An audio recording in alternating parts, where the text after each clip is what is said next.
أعوذ بالله من الشيطان الرجيم.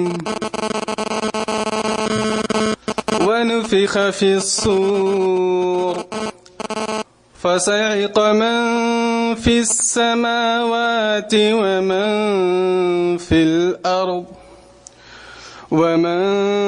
في الأرض إلا من شاء الله ثم نفخ فيه أخرى فإذا هم قيام ينظرون. وأشرقت الأرض بنور ربها ووضع الكتاب وجيء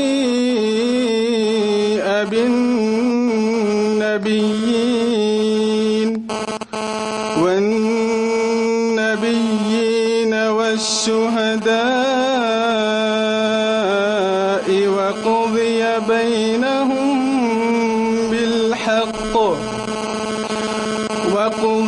بينهم بالحق وهم لا يظلمون. ووفيت كل نفس ما عملت وهو أعلم بما يفعلون. وسيق الذين كفروا إلى جهنم زمرا حتى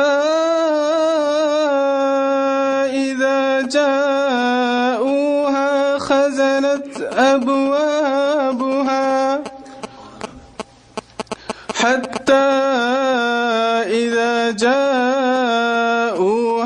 فتحت أبوابها وقال لهم خزنتها ألم يأتكم رسل منكم يتلون عليكم آيات ربكم وينذرونكم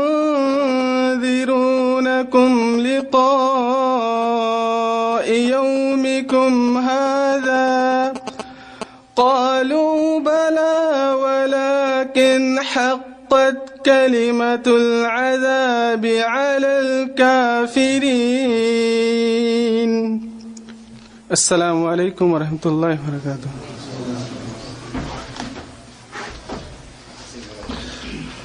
جزاک اللہ خیر.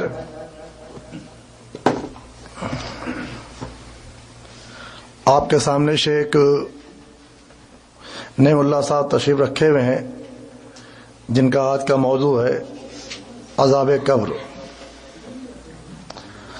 یہ پروگرام جو ہے 2 قسطوں میں چلے گا. ایک قسطوں میں مومنوں کی وضاحت کی جائے گی اور دوسری قسط میں جو ہے کافر مشرک اور فاجر کے بارے میں بیان کیا جائے گا.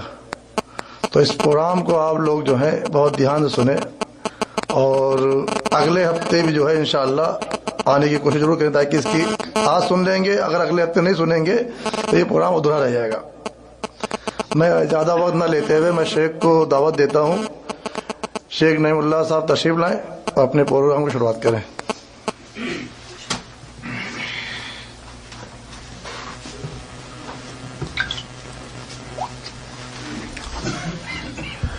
السلام عليكم ورحمة الله وبركاته.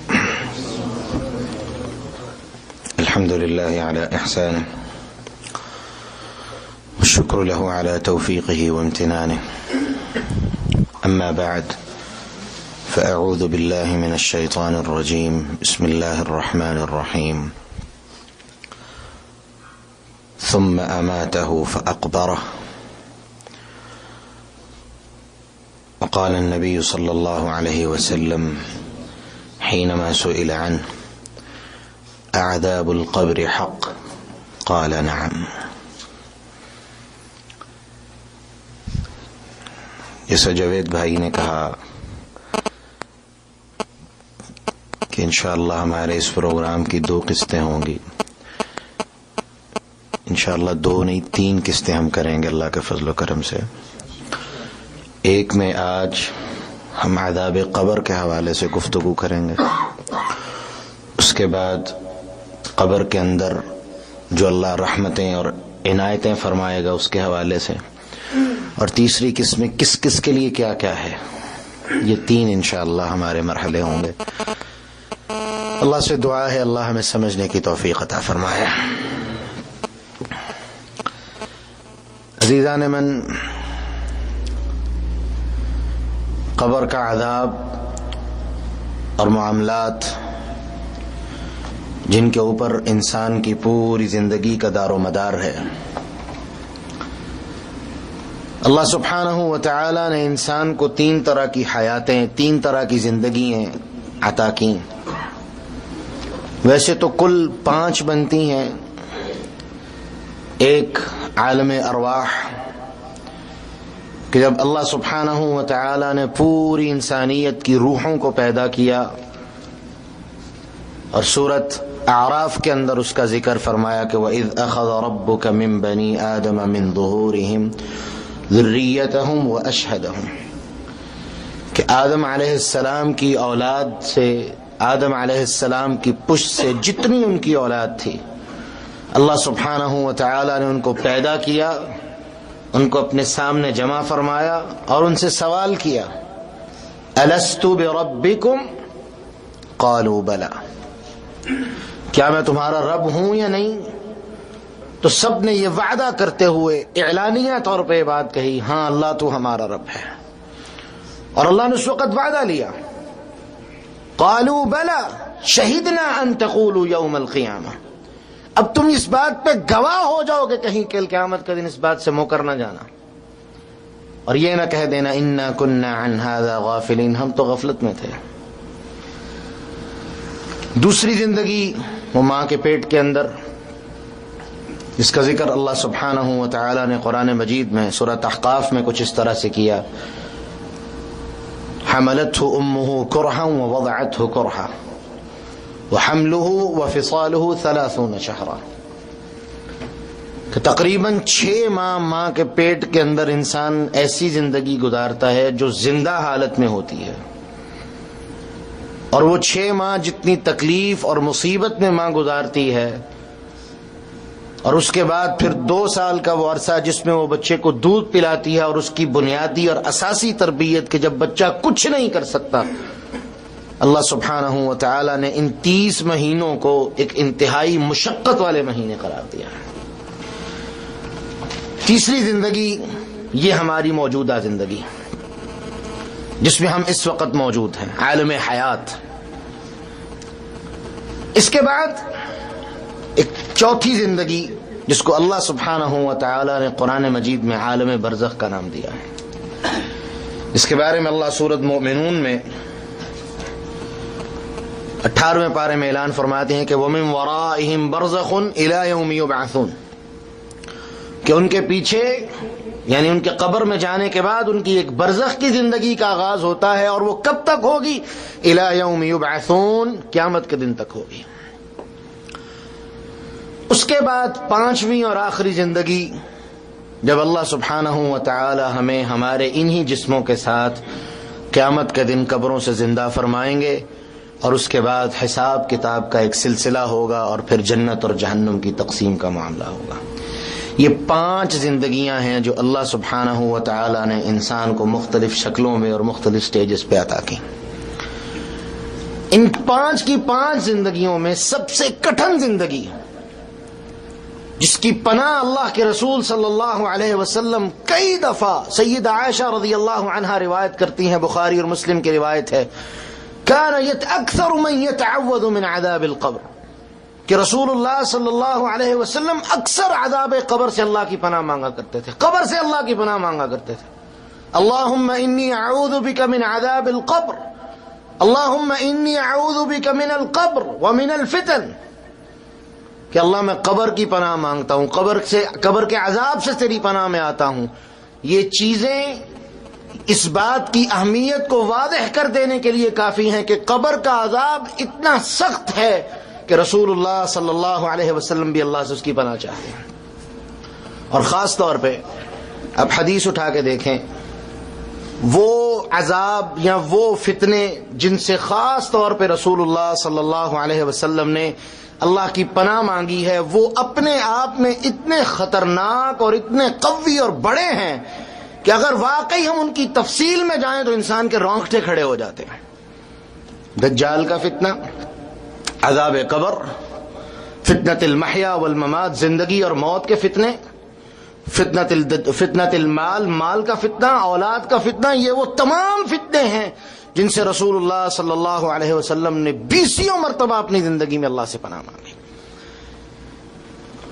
اس عالم حیات کے بعد کل نفس ذائقۃ الموت، ہر انسان مر کے عالم برزخ میں منتقل ہونے والا ہے. قبر، اس کے سارے معاملات وہ ہماری اس زندگی کے عملی معاملات کے ساتھ منسلک ہیں کہ ہم نے یہ زندگی کیسی گزاری، اللہ سبحانہ و تعالی کے بتائے ہوئے اصولوں کے مطابق گزاری، اس طرح گزاری جس طرح رسول اللہ صلی اللہ علیہ وسلم نے اور اللہ نے اپنی کتاب میں گزارنے کا حکم دیا. اور یہ سوال ہوگا، جیسے کہ ابو داؤد وغیرہ کی روایت ہے کہ جب قبر میں منکر نکیر آ کے سوال کریں گے کہ بتاؤ، جب وہ 3 بنیادی سوال ٹھہریں گے، سوال کریں گے کہ اس طرح زندگی گزاری، تمہارا نبی کون تھا، رب کون تھا، دین کیا ہے، یہ 3 بنیادی سوال، جب وہ ان کے صحیح جواب دے لے گا تو ایک چوتھا سوال بھی ہوگا جو صرف ایک چیز کی تائید کے لیے پوچھا جائے گا کہ تمہیں ان سوالوں کے جواب ملے کہاں سے. تو وہ جواب میں کہے گا میں نے کتاب اللہ میں ان چیزوں کو پایا، سنت رسول صلی اللہ علیہ وسلم کے اندر اس چیز کو پایا. گویا انسان کا بہترین خاتمہ بھی اللہ سبحانہ و تعالی نے اس چیز کے ساتھ جوڑ دیا ہے، اٹیچ کر دیا ہے کہ انسان کا بہترین خاتمہ اسی وقت ہوگا جب وہ زندگی کتاب اللہ پہ گزارے گا، سنت رسول صلی اللہ علیہ وسلم پہ گزارے گا. یہی وجہ ہے جب وہ شخص، ان کی وضاحتیں ہم انشاءاللہ تیسری قسط میں کریں گے، لیکن ایک اشارتاً بات کر دوں، جب وہ شخص جس کی پوری زندگی اس چیز کے اوپر گزری کہ کتاب اللہ، سنت رسول صلی اللہ علیہ وسلم اس کے سامنے موجود تھی، واضح تھی، ہر چیز اس کے سامنے کلیئر تھی، لیکن اس نے اللہ کی کتاب پہ کوئی عمل نہیں کیا، رسول اللہ صلی اللہ علیہ وسلم کی سنت پہ کوئی عمل نہیں کیا، بلکہ یہی کہا وجدنا آباءنا كذلك يفعلون، ہمارے بڑے ایسا کرتے تھے اس لیے ہم بھی ایسا ہی کریں گے، اسی دین کو آگے لے کے چلے. نتیجہ کیا ہوگا جب اس سے پوچھا جائے گا من ربک، تیرا رب کون ہے، جب اس نے پوری زندگی ماں باپ کے دین پہ عمل کیا ہے، اس دین کے اوپر عمل نہیں کیا جو محمد الرسول اللہ صلی اللہ علیہ وسلم لے کے آئے ہیں، وہ کیا جواب دے گا میرا رب کون ہے؟ کون ہے جو اللہ کا ہمیں تعارف کرواتا ہے؟ کیا ماں باپ کا دین ہمیں اللہ کا تعارف کروائے گا؟ کیا ماں باپ کے دین سے ہمیں پتا چلے گا کہ ہمارا رب کون ہے؟ جب تک کتاب اللہ کی تلاوت نہیں ہوگی، اس پہ عمل نہیں ٹھہرے گا، محمد الرسول اللہ صلی اللہ علیہ وسلم کی سنت طیبہ کا مطالعہ اور اس کے اوپر عمل نہیں ٹھہرے گا، ہمیں کیسے علم ہوگا ہمارا رب کون ہے؟ نتیجہ جب منکر نکیر سوال کریں گے من ربک، تیرا رب کون ہے، اور جواب میں کہے گا ہا لا ادری، ہائے افسوس مجھے نہیں پتا میرا رب کون ہے، مجھے نہیں پتا میرا رب کون ہے، میں نہیں جانتا میرا رب کون ہے، میں نہیں اس بات سے واقف کہ رب نام کی ذات کون ہے، میں نہیں جانتا. اگلا سوال ہوگا من نبیک، ترتیب کچھ اس طرح ہے، بعض روایتوں میں اسلام کا سوال پہلے ہے، نبی کا بعد میں، بعض میں نبی کا پہلے ہے، اسلام کا بعد میں، لیکن عمومی طور پہ اسلام کا سوال جو ہے وہ دوسرے نمبر پہ ہے. دین کون سا ہے؟ دین کون سا ہے؟ آج بعض لوگ ہمیں کہتے ہیں کہ آپ اپنے آپ پہ وہابیت کا یا سلفیت کا یا اہل حدیث ہونے کا لیبل لگاتے ہیں. لہذا یہ تو اسلام کے خلاف ہے. اللہ نے تو قرآن میں کہا ہے هو سماکم المسلمین، اللہ نے تمہارا نام مسلمان رکھ دیا ہے. تو اس کے بعد تم اپنے آپ کو مسلمان کہلواؤ، اسلامی کہلواؤ، اسلام والے کہلواؤ. اس لیے ایک نئی جماعت اٹھی، انہوں نے کہا جی ہم کیا ہیں، ہم دعوت اسلامی والے ہیں. کیا ہے؟ صحابہ کرام رضوان اللہ علیہم مجمعین کا عمل اس بات پہ موجود ہے کہ وہ اپنی نسبت رسول اللہ صلی اللہ علیہ وسلم سے اس طرح بھی کیا کرتے تھے، نحن متبعین لنبینا، ہم اپنے نبی صلی اللہ علیہ وسلم کے متبع ہیں، ان کی پیروی کرنے والے ہیں. اس سے یہ واضح ہو گئی بات، اگر ہم اہل الحدیث ہونے کا دعویٰ کرتے ہیں کہ ہم وہ جماعت ہیں جس کا عمل اس بات پہ ہے کہ ہم حدیث پہ عمل کرنے والے ہیں، اور حدیث سے مراد کتاب اللہ اور سنت رسول صلی اللہ علیہ وسلم ہے، تو یہ قطعاً بھی کوئی غلط لیبل نہیں ہوگا. کیونکہ نام اور کام یہ دو الگ الگ چیزیں ہیں. نام اور کام. سعید ابن مسیب یہ بہت بڑے تابعی ہیں، ابو ہریرہ رضی اللہ عنہ کے داماد، اور یہ ان چند تابعیوں میں سے ہیں جنہیں یہ شرف بھی حاصل ہے کہ صحابہ کرام ان سے روایت کرتے تھے، بجائے اس کے کہ یہ صحابہ سے کریں، صحابہ ان سے روایت کرتے تھے، پوچھتے تھے کہ فلاں فلاں صحابی سے تم نے اللہ کے رسول کی ایک حدیث سنی ہے، وہ ہمیں سناؤ. کہتے ہیں میرے دادے کا نام تھا ابو الحزن، غم والا. نبی اکرم صلی اللہ علیہ وسلم نے کہا اپنا نام بدل دو کیونکہ یہ نام اچھا نہیں ہے. میرے دادے نے اللہ کے رسول کی اس بات کو نظر انداز کر دیا. کہتے ہیں آج تک ہمارے دادے کے نام نہ بدلنے کا اثر ہمارے پورے خاندان پہ ہے کہ ہمارا پورا خاندان غموں کے اندر ہی ڈوبا ہوا. لیکن کام کیا ہے؟ حدیث کے خادم، اللہ کے رسول صلی اللہ علیہ وسلم کے صحابی. یعنی نام اور کام یہ دو بالکل الگ چیزیں ہیں. اگرچہ نام کا اثر انسانی شخصیت اور معاملات پہ کچھ نہ کچھ ہوتا ہے، لیکن کام اور نام یہ دونوں کا تعلق آپس کے اندر اسی طرح ہے کہ کسی نے کوئی خوبصورت نام رکھ لیا اور کام بڑے الٹے ہیں، اور کسی نے نام بالکل عجیب و غریب رکھا لیکن کام بڑے اچھے ہیں. لوگ نام کی طرف نہیں دیکھیں گے، کام کی طرف دیکھیں گے. ہم اہل الحدیث ہیں اور ہماری اساس اور بنیاد اس بات پہ ہے کتاب اللہ و سنت رسول علیہ السلام. نتیجہ جب کل انشاءاللہ قبر کے اندر فرشتہ سوال کرے گا ما دینک، تیرا دین کیا ہے، ہم پورے اطمینان سے اللہ کے فضل و کرم سے جواب دے دیں گے دینی الاسلام، ہمارا دین وہ ہے جو محمد الرسول اللہ لے کے آئے اور جس کو اللہ نے اسلام کا نام دیا. تیسرا سوال ہوگا من نبیک، تیرا نبی کون ہے؟ جس شخص نے ساری زندگی بابانگ دہل یہ بات کہہ کے گزاری ہو میں حنفی ہوں، نقش بندی ہوں، قادری ہوں، سہروردی ہوں، محمد الرسول اللہ صلی اللہ علیہ وسلم کی طرف نسبت کرنا تک گوارا نہیں کی، وہ شخص کیا جواب دے گا کہ میرے نبی کون تھے؟ وہ شخص جس کے عقیدے میں یہ بات شامل ہے کہ میرا مذہب، میری سوچ، میری فکر، میرے معاملات ان چیزوں پہ ہیں، جو میرا امام مجھے کہے گا وہی میرے لیے دین ہے، خواہ وہ محمد الرسول اللہ صلی اللہ علیہ وسلم کی حدیث کے خلاف کیوں نہ ہو. یہ باتیں ان کی کتابوں میں موجود ہیں. یہی عقیدہ مالکیہ کا، یہی عقیدہ حنابلہ کا اور یہی عقیدہ شافعیہ کا ہے. ہم حنفیہ کو کہتے رہتے ہیں کیونکہ ہمارا واسطہ ہی ہندوستان میں ان کے ساتھ ہے. آپ باقیوں کو بھی پڑھ کے دیکھیں، یہی عقیدہ ان لوگوں کا ہے کہ جب تقلید کی بات آئے گی تو قول امام حجت ٹھہرے گا، امام کی بات عارف آخر کے طور پہ مانی جائے گی، خواہ وہ حدیث کے خلاف ہو یا حدیث کے ساتھ ہو. حنفیہ ذرا اس معاملے میں تھوڑے سے آگے نکل گئے. وہ تو اعلانیہ کہتے ہیں کہ جی یہ حدیث اللہ کے رسول کی یوں یوں ہے، لیکن ہمارا قول امام ایسے ہے لہذا ہم قول امام کو مانیں گے، حدیث کو ماننے کے لیے تیار نہیں ہے. لیکن الحمدللہ اہل الحدیث کی محنتوں کی وجہ سے، ہمارے اکابرین کی محنتوں کی وجہ سے، علم بالحدیث کے اندر تمسک کی وجہ سے آج یہ ماحول پیدا ہو چکا ہے کہ وہ حنبلی اور شافعی جو حدیث پڑھنے پڑھانے والے ہیں، جب قول امام حدیث سے ٹکراتا ہے تو وہ واضح کہتے ہیں کہ ہمارے امام کو یہاں غلطی لگ گئی ہے، وہ غلط بات کہہ گئے ہیں، اصل بات وہی ہے جو محمد الرسول اللہ صلی اللہ علیہ وسلم نے کہی ہے۔ جب یہ عقیدہ ہوگا، جب اس عقیدے پہ زندگی گزرے گی، تو کل قبر کے اندر جب فرشتہ سوال کرے گا من نبیک، تیرا نبی کون ہے، تو انشاءاللہ اطمینان سے جواب آئے گا کہ میرے نبی محمد ہیں صلی اللہ علیہ وسلم۔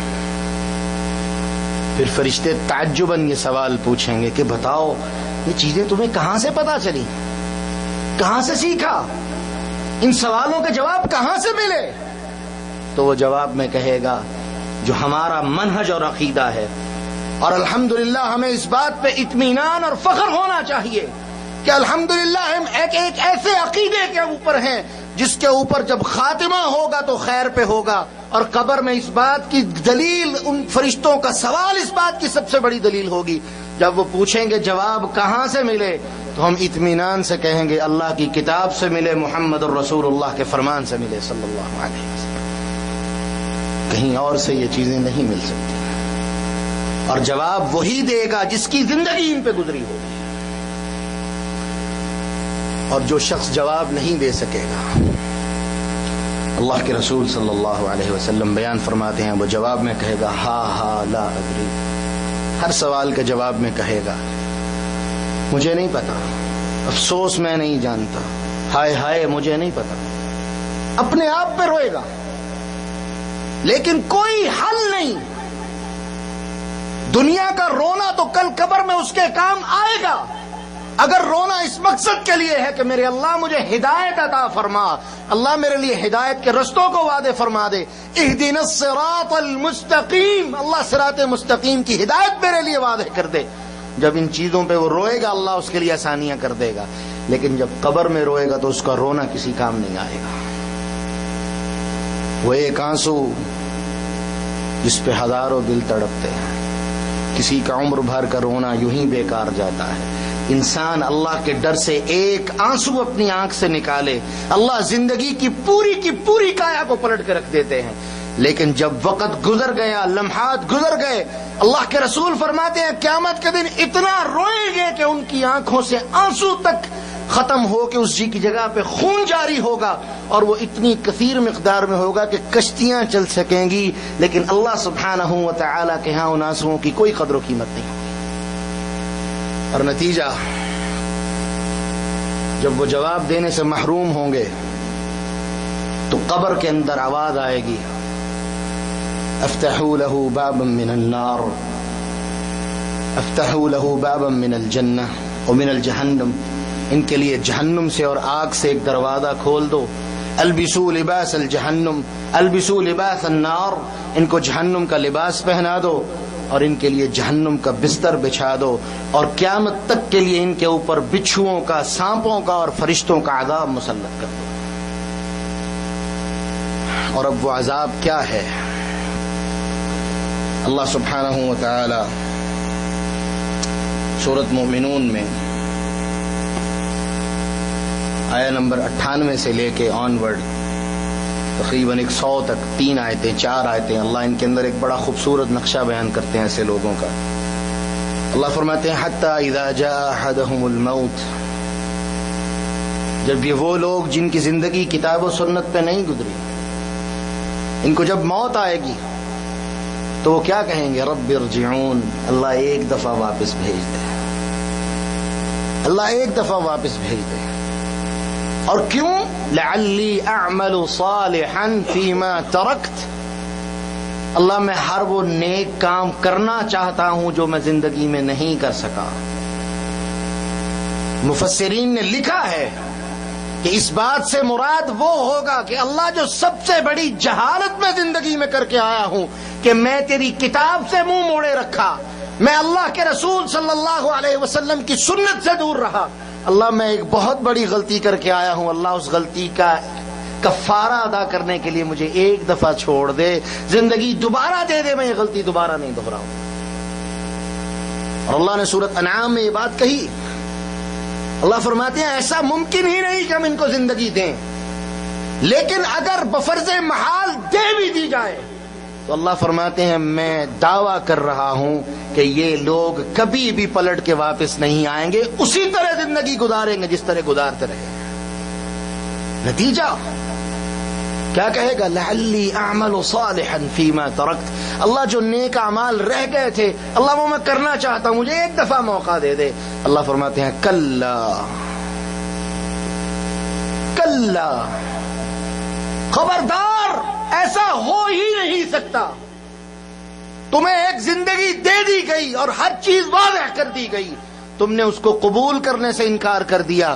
علماء آتے، اللہ کی آیتیں آتی، سنت رسول تمہارے سامنے آتی، تم کیا کرتے؟ استہزاء کرتے، مذاق اڑاتے، اللہ کی آیتوں کا مذاق اڑاتے، رسول اللہ صلی اللہ علیہ وسلم کی سنت کا مذاق اڑاتے۔ آج اب یوم الحساب ہے، اب قطعاً تمہیں کوئی مہلت نہیں دی جا سکتی۔ کلا انہا کلمۃ ھو قائلھا، یہ وہ بات تھی جو ہم نے تمہیں پہلے کہہ دی تھی، زندگی ایک دفعہ دیں گے اور اس مقصد کے لیے دیں گے۔ وما خلقت الجن والانس الا لیعبدون، مقصد صرف یہ ہوگا کہ میری عبادت کرتے رہیں، اور عبادت کا منہج بھی واضح کر دیا، اطیعوا اللہ واطیعوا الرسول لعلکم تفلحون، اللہ کی اطاعت کرنا اور میرے رسول کی اطاعت کرنا اگر تم کامیاب ہونا چاہتے ہیں۔ وَمِن وَرَائِهِمْ بَرْزَخٌ إِلَى يَوْمِ يُبْعَثُونَ، اور پھر اللہ فرماتے ہیں ایک برزخ کی زندگی قیامت تک کے لیے، سبحان اللہ، جس کا ایک لمبا عرصہ کتنا ہے اللہ اعلم بذلک، صرف اللہ ہی اس بات کو جانتے ہیں وہ کتنا عرصہ ہوگا، نہ رسول جانتے ہیں نہ کسی دوسرے کو پتا ہے، وہ وہاں پہ زندگی گزارے۔ اب یہاں پر ایک سوال جو ضروری ہے، جس کا تعلق عقیدے سے ہے، اس کی میں وضاحت کرنا چاہتا ہوں۔ کچھ ایسے لوگ، اور مجھے قطعاً ان کا نام لینے میں کوئی عار یا شرم نہیں، جن میں خاص طور پہ بریلویہ تو ہیں ہی ہیں، شیعت تو ہے ہی ہے، دیوبندیہ جو اپنے آپ کو موحد ہونے کا بھی اعلان کرتے ہیں، تبلیغی جماعت جو اپنے آپ کو اللہ کے دین کا ٹھیکیدار بھی سمجھتی ہے، وہ لوگ جو اپنے آپ کو اللہ کے دین کا سب سے بڑا ماما سمجھتے ہیں، یہ لوگ بھی اس عقیدے کے اندر مبتلا ہو گئے کہ برزخ کی زندگی ایسی ہی ہے جیسی دنیا کے اندر بندہ زندگی گزار رہا ہے، اور پھر اس سے بڑھ کے کہ اولیاء اللہ، ان کے بڑے بڑے اکابر، وہ صرف ایک گھر سے دوسرے گھر میں منتقل ہوتے ہیں، ان کی روحیں اسی طرح وہاں عیاشی کرتی ہیں اور زندگی گزارتی ہیں جہاں دنیا میں زندگی گزارتی ہیں۔ اس طرح کے جاہلانہ عقیدے، اور یہ دیوبندیہ کے عقائد میں یہ بات موجود ہے، ان کی کتابیں اٹھا کے دیکھو، ان کی کتابوں کو پڑھو، تمہیں پتہ چلے ان لوگوں کے عقائد کیا ہیں۔ یہ کہتے ہیں یہ اولیاء اللہ جب قبروں کے اندر منتقل ہوتے ہیں، یہ قبروں کے اندر سنتے بھی ہیں، اور ہم ان سے، ان کے فیوز اور برکات سے مستفید بھی ہوتے ہیں، اور اس کے ساتھ ساتھ یہ ہمیں طرح طرح کے معاملات میں ہماری رہنمائی بھی کرتے ہیں۔ ان کے عقائد اٹھائیے،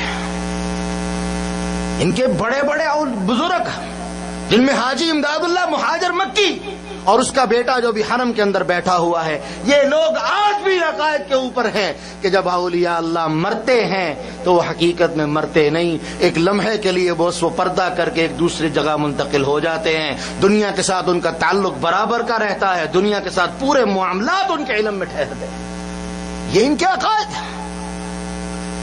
رب کعبہ کی قسم اٹھا کے کہہ رہا ہوں، حیات کے بعد، اس عالم حیات کے بعد جو برزخ کی زندگی ہے، اس کا اس زندگی سے قطعاً کچھ لینا دینا نہیں، اس زندگی سے کوئی تعلق نہیں، وہ بالکل ایک الگ زندگی ہے اور اس کے معاملات بالکل الگ ہیں، اور وہ صرف اللہ سبحانہ و تعالیٰ کی ذات جانتی ہے۔ اور سوائے اس کے کہ اس کا جو ذکر رسول اللہ صلی اللہ علیہ وسلم نے ہمارے سامنے کر دیا، ہمیں صرف وہ پتا ہے جو اللہ کے رسول کی زبان مبارک سے آیا یا قرآن مجید نے ہمیں بتا دیا، اس کے علاوہ ہم کچھ نہیں جانتے، نہ ہمارے علم میں کوئی بات ہے۔ اور یہ بات کہنا کہ اس زندگی کا اس زندگی سے کوئی تعلق ہے، یہ بالکل جاہلانہ اور خلاف عقیدہ بات ہے۔ اہل السنہ والجماعہ اس عقیدے سے بالکل بری الذمہ ہے۔ اب وہ شخص جو ان 3 سوالوں کے جواب نہیں دے سکے گا. جیسے میں نے شروع میں ایک بات کہی کہ وہ 3 سوال اور پھر وہی بات کہ قبر کے اندر یہ بات بالکل کلیئر ہو جائے گی کہ تو نے یہ سوال کہاں سے حاصل کیے. وہ جواباً کہے گا اللہ کی کتاب سے اور محمد الرسول اللہ صلی اللہ علیہ وسلم کے فرمان سے حاصل کیے. جب وہ جواب نہیں دے پائے گا رسول اللہ صلی اللہ علیہ وسلم نے اس کے بعد اللہ اکبر پھر مختلف مراحل عذاب کے ذکر کیے. آپ صحابہ کو بڑی تلقین کیا کرتے تھے کہ صحابہ یہ قبر جو ہے یہ بڑی ہی سختیوں والی جگہ ہے, اس کی تیاری کرو. ابن ماجہ میں روایت موجود ہے, ترمذی کے اندر روایتیں موجود ہیں کہ صحابہ قبر ظلمتوں کی جگہ ہے, قبر بڑی ہی ہولناک جگہ ہے, صحابہ اس کی تیاری کیا کرو. اور ایک روایت جو اگرچہ ضعیف ہے لیکن ایک حد تک یہ بات مانی بھی جا سکتی ہے کہ نبی اکرم صلی اللہ علیہ وسلم کی طرف منسوب کر کے کہا گیا من مات فقد قامت له القیامہ, جو مر گیا اس کی قیامت کا آغاز ہو گیا. ہم اس بات کو حدیث کے طور پہ نہ مانیں لیکن حقیقت یہی ہے, جب وہ مر گیا اور دنیا کی زندگی سے معاملہ ختم, اس کا حساب کتاب شروع, اور حساب کتاب کی پہلی منزل وہ قبر ہے. اگر قبر کا معاملہ بہترین رہے گا, یہ صحیح البخاری کی روایت کے اندر واضح ہے, اگر قبر کا معاملہ بہترین ہے اللہ کل قیامت کے دن آسانیاں عطا فرمائے گا, اور اگر قبر کا معاملہ ہی ٹیڑھا ہو گیا تو کل قیامت کے دن بھی آسانیاں نہیں ملیں گی. اور یہی بات اللہ نے قرآن مجید میں ہمیں اعلان کرتے ہوئے یہ بات بتائی ہے, یا ایھا الناس اتقوا ربکم ان زلزلۃ الساعۃ شیء عظیم. اے ایمان والو, اے لوگو, پوری کائنات میں رہنے والو سن لو, ان زلزلۃ الساعۃ شیء عظیم, جو قیامت کا زلزلہ ہوگا وہ بہت بڑی چیز ہوگی. اسی کی مناسبت سے اگر دیکھ لیا جائے جو موت کی سختیاں ہیں, اللہ کے رسول ان سے پناہ مانگا کرتے تھے. کیا آپ نے فرمایا عائشہ موت کی بڑی سختیاں ہیں, ان للموت سکرات, عائشہ موت کی بڑی سختیاں ہیں, عائشہ موت کے اندر بڑی تکلیفیں ہیں, موت آتے ہوئے انسان پہ بڑی تکلیفیں وارد ہوتی ہیں. اور اللہ کے رسول بار بار اپنے چہرے مبارک پہ پانی پھینک رہے تھے. یہ وہی زلزلہ ہے جو قیامت کے زلزلوں کی طرح, لیکن کامیابی ہے اس شخص کے لیے جس نے زندگی اس طرح گزاری جس طرح اللہ نے حکم دیا, اور ناکامی ہے اس کے لیے جس نے ساری زندگی نافرمانی میں گزار دی. اللہ کے رسول صلی اللہ علیہ وسلم بیان فرماتے ہیں اس کو جو لباس پہنایا جائے گا وہ گندک سے ہوگا, صحیح البخاری کی روایت ہے, اور اس لباس اتنی شدت سے والا ہوگا, اس کے اندر آگ اتنی شدت سے آئے گی کہ اللہ کے رسول بیان فرماتے ہیں اس کے چہرے کو ڈھانپ لے گی اور وہ چیخیں مارے گا, بار بار چیخے گا, چلائے گا, یہاں تک تلفح وجوہہم النار, آگ ان کے چہرے کو جلسا کے رکھ دے گی, وہم فیہا کالحون, اور وہ چیختے اور چلاتے پھریں گے. اور اللہ سبحان اللہ, میرے رب نے جو ان کے اوپر عذاب والے فرشتے مقرر کیے تھے وہ بار بار جھنجھوڑیں گے اور پوچھیں گے الم تکن آیاتی تتلی علیکم فکنتم بہا تکذبون, بتاؤ قرآن کی آیتیں نہیں آئی تھیں, اللہ کے رسول کی سنت تمہیں پڑھ پڑھ کے نہیں سنائی جاتی تھی, اور تمہارا عالم کیا تھا, وَكُنْتُمْ بِهَا تُكَذِّبُونَ, اور تم کہتے تھے قول امام ہمارے لیے سب کچھ ہے. آج چیختے ہو چیخو, چلاتے ہو چلاؤ, تمہاری نہ کوئی چیخ سننے والا ہے نہ کوئی پکار سننے والا ہے. اللہ سبحانہ و تعالی سورۃ ابراہیم کے آخر میں بیان فرماتے ہیں وَتَرَى الْمُجْرِمِينَ يَوْمَئِذٍ مُقَرَّرِينَ فِي الْأَصْفَادِ, قیامت کے دن بھی اور قبر کے حوالے سے بھی کہ قبر کے اندر اللہ جہنم کی زنجیریں پہنائیں گے, ان کے اندر اس کو جکڑ دیا جائے گا, اور اس طرح شدت سے جکڑا جائے گا کہ ایک ذرہ برابر بھی وہ حرکت کے قابل نہیں رہے گا. وَتَرَى الْمُجْرِمِينَ يَوْمَئِذٍ مُقَرَّرِينَ فِي الْأَصْفَادِ سَرَابِيلُهُم مِّن قَطِرَانٍ وَتَغْشَى وُجُوهَهُمُ النَّارُ, اور ان کا لباس وہ جہنم کے اندر جو تیار کیا گیا ہوگا وہ گندک سے ہوگا, جو اس کو آگ لگے گی تو فوراً ان کے چہروں کو پکڑے گی اور چہروں کو جھلسا کے رکھ دے گی. اور یہ کیا کہیں گے, قالوا ربنا غلبت علينا شقوتنا وكنا قوما ضالين, اللہ آج ہمیں ساری حقیقت سمجھ آ گئی ہے, لیکن اللہ کیا کریں ہماری بدبختی تھی, بد نصیبی تھی جو ہم پہ غالب آ گئی. اللہ اس بد نصیبی کی وجہ سے آج ہم اس عذاب میں مبتلا ہیں.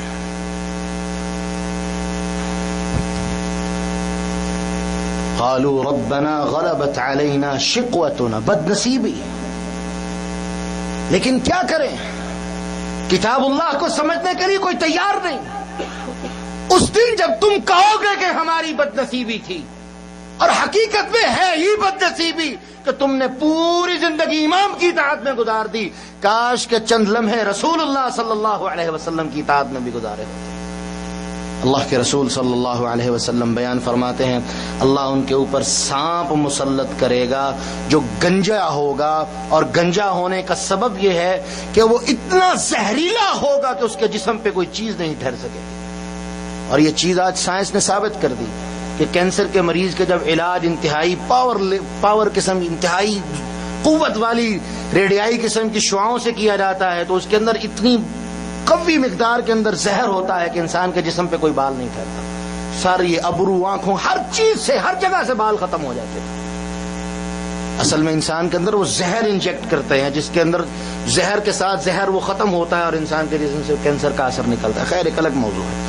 لیکن وہ سانپ اتنے زہریلے ہوں گے کہ زہر کی شدت کی وجہ سے ان کی کھلڑیاں تک جل چکی ہوں گی.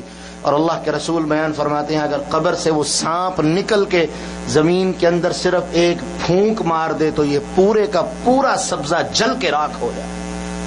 اللہ ایسے سانپوں کو مسلط کرے گا جو قبر کے اندر اس کو ڈستے رہیں گے اور کہتے رہیں گے کہ ہم تیرے اعمال ہیں جو اللہ نے تم کے اوپر مسلط کر دی. اور اس دن یہ جہنمی چیخ کے اور چلا کے کہے گا وَنَادَوْا يَا مَالِكُ لِيَقْضِ عَلَيْنَا رَبُّكَ، اے مالک اپنے رب کو کہہ ہمارا فیصلہ کر دے. پھر یوں بھی کہا جائے گا کہ اے مالک يُخَفِّفْ عَنَّا يَوْمًا مِّنَ الْعَذَابِ، اپنے رب کو کہے ایک دن کے لیے عذاب تھوڑا سا ہلکا ہی کر دے.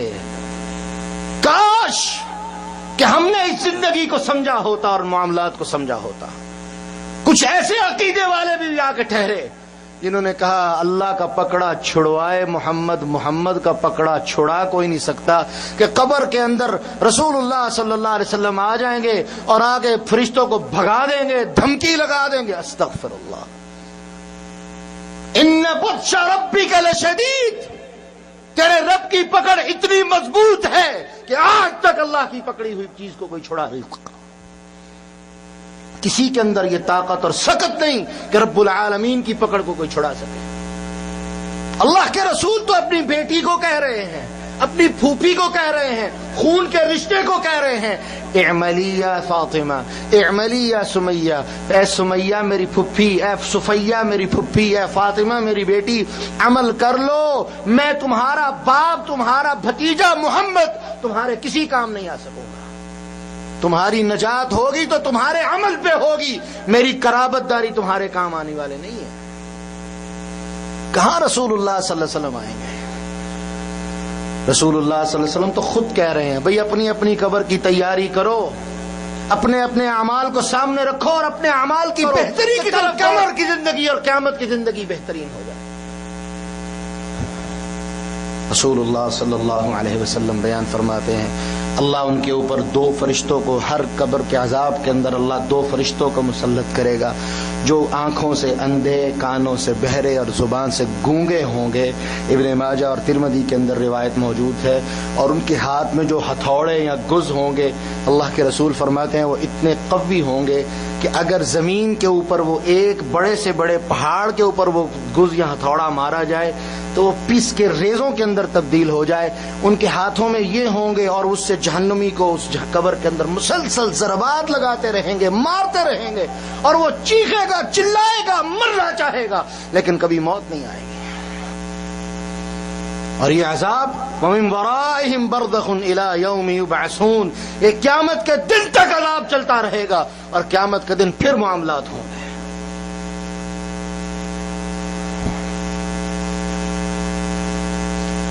اور یہ وہ لوگ ہوں گے کہ رب العالمین قرآن مجید میں بیان فرماتے ہیں، اللہ اکبر، یہ اللہ سے التجائیں کر کے کہیں گے ربنا اخرنا الى اجل قریب، اللہ ہمارے اس معاملے کو، ہمارے حساب کتاب کو، ہمارے عذاب کو تھوڑی دیر کے لیے اللہ ڈیلے کر دے، تھوڑی دیر کے لیے ڈیلے کر دے، اس کے اندر تھوڑی تاخیر کر دے، اور اتنی دیر میں ہم کیا کریں گے؟ نجیب دعوتک ونتبع الرسل، تیری کتاب پہ بھی ایمان لے آئیں گے اور تیرے رسول علیہ السلام کی سنت کو بھی مان لیں گے۔ نجیب دعوتک ونتبع الرسل اولم تکونوا اقسمتم من قبل ما لکم من زوال۔ یہ وہی عقیدے کے حامل لوگ ہیں، انہی کی بات ہے جو یہ کہا کرتے تھے کہ ہماری زندگی ہمیں تو پرواہ کوئی نہیں، ہمارے پیر صاحب قبر میں آئیں گے اور فرشتوں کو بھگا دیں گے اور خیر ہی خیر ہے۔ کسی نے اور بھی بڑی بھانک لگائی تو کیا کہا؟ پیران پیر شیخ عبد القادر جیلانی قبر میں آئیں گے، جناب کیا ہے کہ جو اللہ کا پکڑا بھی وہ چھڑا دیں گے، قبر میں جہنم کا عذاب بھی نہیں ہوگا، کچھ بھی نہیں ہوگا، اور ہم پیروں کی برکت کی وجہ سے اور ان کے ساتھ کی برکت کی وجہ سے پار لگ جائیں گے۔ استغفر اللہ۔ میرا رب قرآن کے اندر کہہ رہا ہے اولم تکونوا اقسمتم من قبل، کیا تم اس سے پہلے قسمیں اٹھا کے یہ بات نہیں کہتے تھے کہ ہمارا تو کوئی کچھ بگاڑ ہی نہیں سکتا، ما لکم من زوال، کہ زوال نام کی کوئی چیز کا تعلق تمہارے ساتھ نہیں ہے۔ حضرات گرامی، یہ بات واضح ہو جائے، قبر کا عذاب اتنی سختیوں والا ہے، جیسے میں نے شروع میں بات کہی کہ اس کی سختی کو سمجھنے کے لیے صرف اتنی بات کافی ہے کہ ایک روایت میں آتا ہے کہ رسول اللہ صلی اللہ علیہ وسلم جب بھی قبر کا ذکر فرماتے آپ کی ہچکی بن جایا کرتی تھی۔ یہی وہ مختصر چیزیں ہیں۔ ایک آخری چیز بیان کر کے بات کو ختم کرتا ہوں۔ رسول اللہ صلی اللہ علیہ وسلم نے ایک اور چیز بیان فرمائی۔ آپ نے فرمایا اللہ جہنمی کی قبر کو اتنا تنگ کر دے گا، اس کے اوپر اتنا تنگ کر دیا جائے گا کہ اس کی قبروں کو سکیڑا جائے گا، اور اتنا سکیڑ دیا جائے گا کہ اس کی پسلیاں آپس میں داخل ہو جائیں گی، اس کی پسلیاں آپس میں داخل ہوں گی، اور یہاں تک کہ اور شدت کے ساتھ سکیڑا جائے گا، اور فرمایا کہ وہ سرمے کی طرح پس جائے گا، اور رب العالمین پھر دوبارہ زندگی دے کے اسی عذاب میں مبتلا کر دے گا۔ بڑی روایتیں ہیں اس حوالے سے، ذخیرہ حدیث بھرا پڑا ہے، لیکن یہ چند ایک مثالیں ہیں جن سمجھنے کے لیے فاعتبروا یا اولی الابصار، اللہ نے جو بصارت اور عقل دی ہے عقل والوں کو، ان کے سمجھنے کے لیے یہ اشارے ہی کافی ہیں۔ اپنے عقیدے کی اصلاح کیجئے۔ قبر کی زندگی ایک مستقل زندگی ہے جس کا اس زندگی سے صرف اتنا تعلق ہے کہ اس زندگی میں ہونے والے اعمال کی وجہ سے یا تو وہاں پہ نجات ہوگی یا وہاں پہ مبتلا عذاب ہو جائیں گے، اور دوسرا قبر کی زندگی اور اس حیات کی زندگی کا ان اعمال کے علاوہ قطعاً کوئی تعلق نہیں ہے، اور نہ دنیا کا کوئی کام، کوئی شخص، کوئی بندہ قبر کے اندر ہماری مدد کے لیے آئے گا، نہ رسول اللہ آئیں گے، نہ کوئی پیر آئے گا، نہ کوئی دوسرا آئے گا۔ اور یہ کہنا کہ اس دنیا سے مرنے کے بعد بس ہم ایک کمرے سے نکل کے دوسرے کمرے میں منتقل ہو گئے ہیں، یہ بالکل جہالت کی بات ہے، اور یوں ہی کہنے کی بات ہے جیسے قبر کو اور قبر کے عذاب کو کوئی انکار کر دے، اس کو ماننے سے انکار کر دے۔ یہ وہ عقیدے کی بنیادی غلطیاں ہیں جو ہمارے معاشرے کے اندر عام کی جا رہی ہیں، پھیلائی جا رہی ہیں، اور انہی چیزوں کی بنیاد کے اوپر ایک مسئلے کا آغاز کیا جاتا ہے کہ قبروں کے اندر مردے سنتے ہیں، اور یہ مسئلہ بالکل جاہلیت کے اوپر مبنی ہے۔ اللہ قرآن مجید میں کہتے ہیں اے محمد صلی اللہ علیہ وسلم انک لا تسمع الموتى، تو مردوں کو نہیں اپنی بات سنا سکتا، مردوں تک اپنی بات منتقل نہیں کر سکتا، ہاں میں تیرا رب تیری باتوں کو ان تک منتقل کرتا ہوں، لیکن کیسے؟ یہ اللہ کا معاملہ ہے، اللہ کا سسٹم ہے، اللہ کا نظام ہے، نہ تو ہم اس کو سمجھ سکتے ہیں اور نہ ہم اس کے اندر الجھ سکتے ہیں۔ اور اسی کے ساتھ ایک اور چیز جو اسی چیز سے منسلک ہے وہ یہ،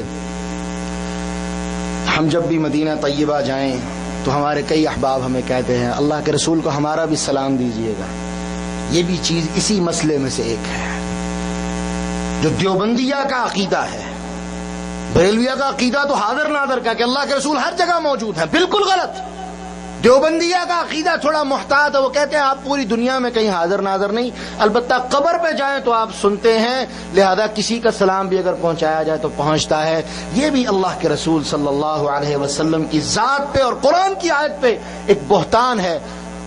رسول اللہ صلی اللہ علیہ وسلم بیان فرماتے ہیں اللہ نے فرشتوں کی ڈیوٹیاں لگا رکھی ہیں پوری کائنات کے اندر جو گلی گلی میں موجود ہیں، اور جہاں سے تم میری ذات پہ سلام بھیجتے ہو، جہاں سے تم میرے لیے درود پڑھتے ہو، اس انمول تحفے کو اٹھا کے میری ذات تک پہنچاتے ہیں۔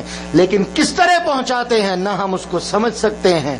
ہمیں صرف اسی بات کے اوپر ایمان رکھنا ہے کہ وہ اللہ کا معاملہ ہے، اللہ کا بنایا ہوا سسٹم ہے، اللہ پہنچا دیتا ہے۔ ہم پڑھتے ہیں، اللہ پہنچا دیتا ہے، ہمارا درود پہنچتا ہے اور اللہ پہنچاتا ہے، اور بس کوئی دوسرا رستہ نہیں، کوئی دوسرا طریقہ نہیں۔ اللہ سے دعا ہے اللہ ہمیں ان چیزوں کو سمجھنے اور عمل کرنے کی توفیق عطا فرمائے۔ آئندہ قسط میں وہ جو نیک لوگ ہیں جن کو اللہ قبر میں انعام دے گا، رحمتوں سے نوازے گا، ان کا ذکر کریں گے۔ اللہ سے دعا ہے اللہ ہمیں سمجھنے اور عمل کرنے کی توفیق عطا فرمائے۔ وآخر دعوانا الحمدللہ۔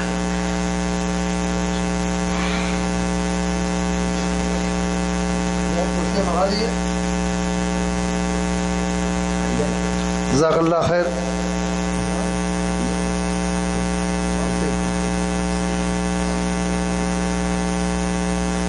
ابھی آپ جو ہے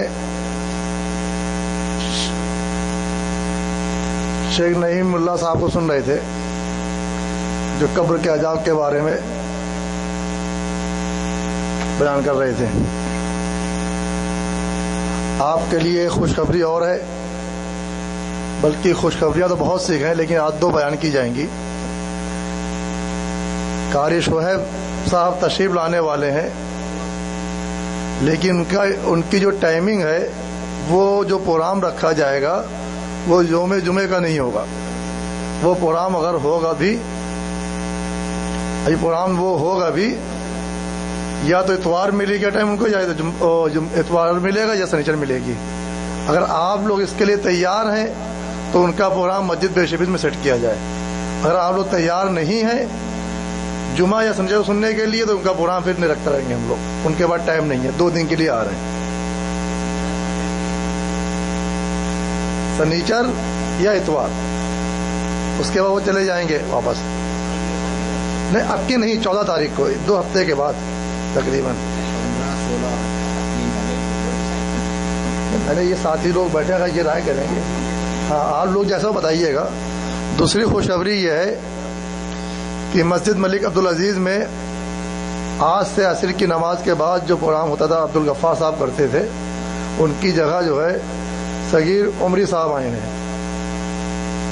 جانتے ہوں گے آپ لوگ، ان سے واقف ہوں گے۔ تو ان کا ہر جمعے کا پروگرام ہم لوگوں نے عصر کے بعد مسجد ملک عبدالعزیز میں آدھے گھنٹے کا پروگرام وہاں ہوتا ہے، وہ ہوگا۔ اگر آپ لوگ اس میں جوائن ہونا چاہیں، تشریف لانا چاہیں، لا سکتے ہیں۔ ہر جمعے کو عصر کی نماز کے بعد آدھے گھنٹے کا پروگرام ہوگا۔ صغیر عمری صاحب آئیں گے، اور کچھ کلمات ہمارے اخلاق بھائی کہنا چاہتے ہیں، میں ان کو دعوت دیتا ہوں، تشریف لائیں۔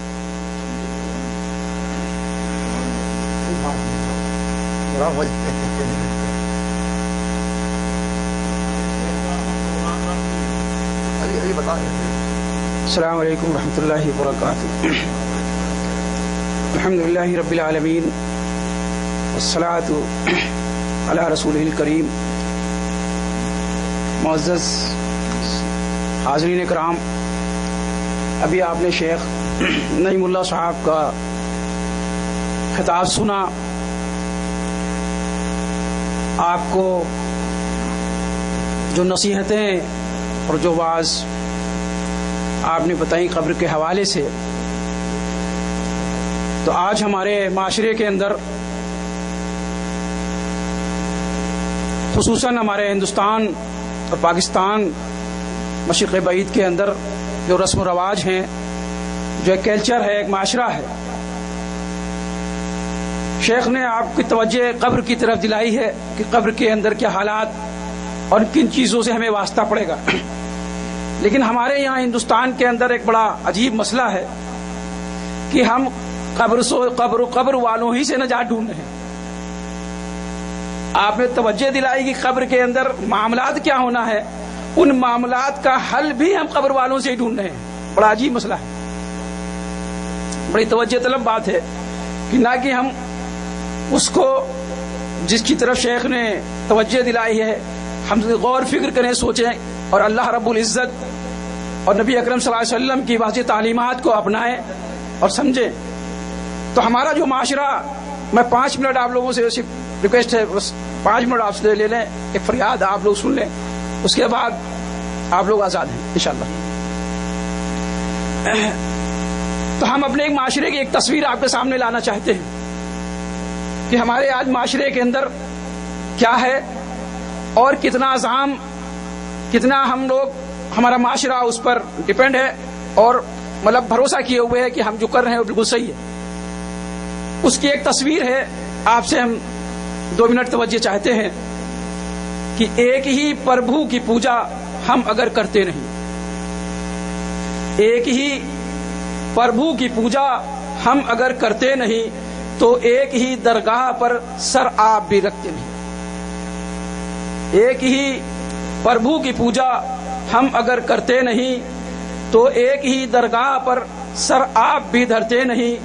اپنا سجدہ گاہ دیوی کا اگر استھان ہے، اپنا سجدہ گاہ دیوی کا اگر استھان ہے تو آپ کے سجدوں کا مرکز بھی تو قبرستان ہے۔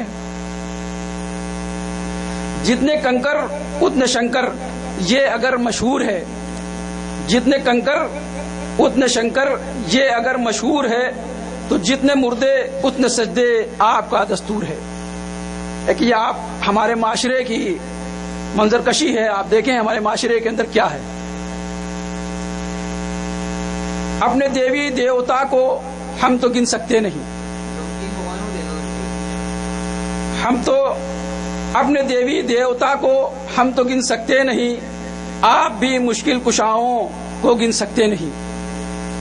اپنے دیوی دیوتا کو ہے اگر کچھ اختیار، اپنے دیوی دیوتا کو ہے اگر کچھ اختیار، آپ کے ولیوں کی طاقت کا نہیں ہے کچھ شمار۔ وقت مشکل اپنا تو نعرہ ہے بجرنگ بلی، وقت مشکل اپنا تو نعرہ ہے بجرنگ بلی، آپ کو دیکھا لگاتے غوث اور حیدر علی، آپ کو دیکھا لگاتے غوث اور حیدر علی، لیتا ہے اوتار پربھو اپنا تو ہر دیش میں، لیتا ہے اوتار پربھو اپنا تو ہر دیش میں، آپ نے سمجھا خدا کو مصطفیٰ کے بیس میں۔ جس طرح سے ہم بجاتے مندروں میں گھنٹیاں، جس طرح سے ہم بجاتے مندروں میں گھنٹیاں، تربتوں پر آپ کو دیکھا بجاتے تالیاں۔ آج کل مسلمان کھانے کے اوپر بڑا دھیان نہیں دیتا ہے۔ شیخ قبر کی بات کر رہے تھے، قبر پر دھیان رکھو، اور مسلمان 5 منٹ کے اندر کھانے دھیان دے دی۔ اب آپ اس سے اس کا سوچ لیں، اس کی سوچ سمجھ لیں، شیخ مسلمان کی سوچ سمجھیں، بعد میں سنیں گے۔ مطلب اتنا کھانے کے اوپر بزی ہو گیا آدمی کہ شیخ کی بات ابھی شیخ گئے بھی نہیں تھے، بھول گئے۔ خیر، ہم چڑھاتے ہیں بتوں پر دودھ یا پانی کی دھار، ہم چڑھاتے ہیں بتوں پر دودھ یا پانی کی دھار، آپ کو دیکھا چڑھاتے مرغ چادر شاندار۔ بت کی پوجا ہم کریں، ہم کو ملے نارے سقر جہنم، بت کی پوجا ہم کریں، ہم کو ملے نارے سقر، آپ قبروں پر جھکیں کیوں کر ملے جنت میں گھر۔ آپ مشرک ہم بھی مشرک، آپ مشرک ہم بھی مشرک، معاملہ جب صاف ہے، جنتی تم دوزخی ہم، یہ کوئی انصاف ہے۔ ہم بھی جنت میں رہیں گے تم اگر ہو جنتی، ہم بھی جنت میں رہیں گے تم اگر ہو جنتی، ورنہ دوزخ میں ہمارے ساتھ ہوں گے آپ بھی۔ یہ پیغام ہے سوچنے کا کہ آج جو ہمارے معاشرے کے اندر جس میں ہم اپنی زندگیاں گزار رہے ہیں، وہ معاشرہ ہو بہو ہمارے مسلم معاشرے سے ٹکرا رہا کہ نہیں ٹکرا رہا، سوچنے کی بات ہے۔ سبحان ربک رب العزت عما یصفون۔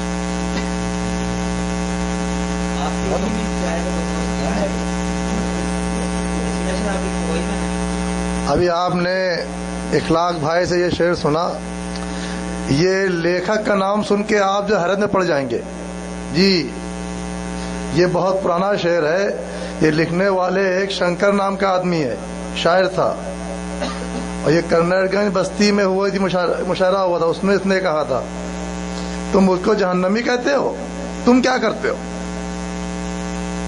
اگر ہم بتوں میں سجدہ، مندروں میں سجدہ کرتے، تم بھی قبروں سجدہ ہی کرتے ہو، ہم میں تم میں کیا فرق ہے؟ یہ ایک سچائی ہے ہمارے معاشرے کی، جو کلمہ پڑھتے ہیں، نمازیں پڑھتے ہیں۔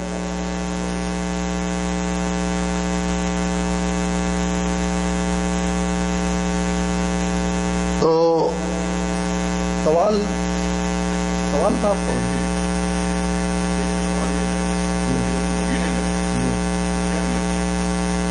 اچھا، میں سمجھتا ہوں کہ سوال رکھتے رہیے، 3 پروگرام تو ان کے شیخ کے چلیں گے۔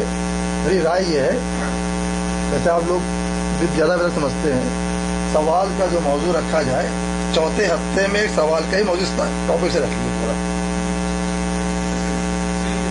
کیا رائے آپ لوگوں کی؟ تاکہ آدمی ابھی لے کے جو اٹھے گا، جو بول گئے لے کے وہ نہیں اٹھے گا، جو آپ سوال کریں وہ لے کے اٹھے گا۔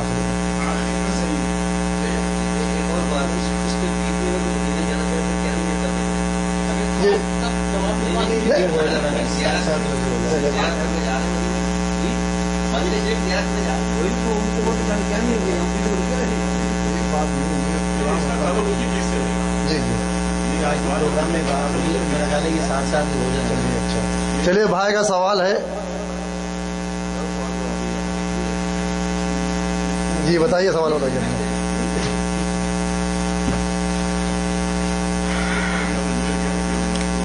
جی بسم اللہ الرحمن الرحیم۔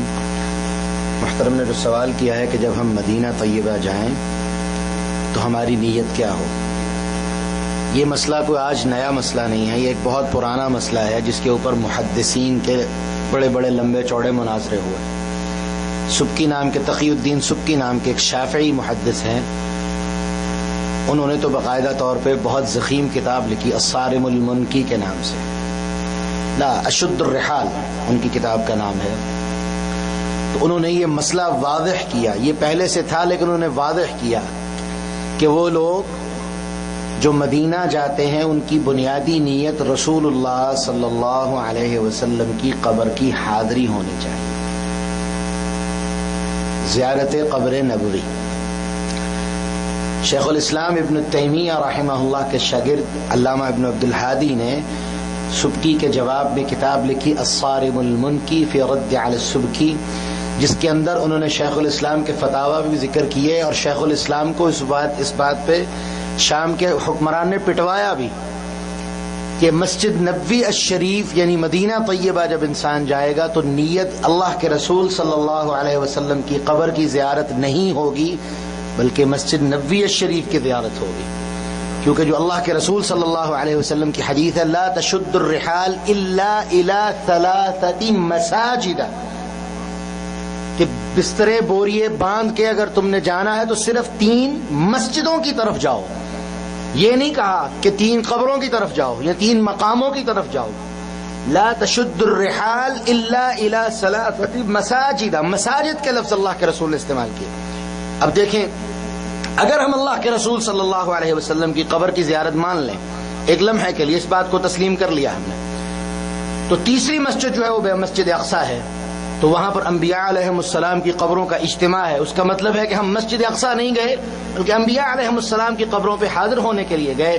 یہ قطعاً ایک غلط عقیدہ ہے جس کی اہل السنہ والجماعہ ہمیشہ نہ صرف اس کا رد کرتے آئے بلکہ ان کے عقیدے کی بنیاد اسی بات پہ ہے کہ اللہ کے رسول نے فرمایا لا تشد الرحال الا الى 3 مساجد، 3 مسجدوں کی طرف تم نے جانا ہے، مسجد الحرام، مسجد النبوی اور مسجد اقصی۔ اور اس حوالے سے اردو میں کتاب مولانا بشیر احمد سہسوانی محدث ہیں، ان کی کتاب زیارت نبوی کے نام سے اردو زبان میں زیارت قبر نبوی، بہت ہی اچھی اور زبردست عالمانہ محدثانہ کتاب ہے، اس موضوع پہ ضرور پڑھیے گا۔ جزاک اللہ خیر۔ آپ لوگ جو ہیں سوال کی تیاری کریں، انشاءاللہ 3 ہفتے کے بعد جو پروگرام ہوگا اس میں سوال جواب آپ لوگ کر لیجئے گا، تاکہ ہم لوگ کے پاس ٹائم جو ہے محدود رہتا ہے، آدھے گھنٹے کا پروگرام لوگ کرتے ہیں، اس میں ٹائم بڑے زیادہ، ساتھی دور سے بھی آتے ہیں، ان کو جانا ہوتا ہے، تو اس میں ناراضگی کی کسی کوئی بات ناراض نہ ہوئے آدمی، تاکہ ہر آدمی کام والے ہیں، صبح سے ظہر سے لے کر عشاء تک کے سارے لوگ پروگرام میں لگے رہتے ہیں، سب کی اپنی ضرورتیں بھی ہیں۔ بہتر یہی ہے کہ ہفتے کا ایک دن بنا لیا جائے سوال جواب کے لیے، اور لکھ لیں جس موضوع پوچھنا ہے، تو انشاءاللہ ایسی ترتیب رکھیں بہتر ہوگا۔ جزاک اللہ خیر۔ سبحان اللہ و بحمدہ سبحانک اللہم و بحمدک اشہد ان لا الہ الا انت استغفرک و اتوب الیک.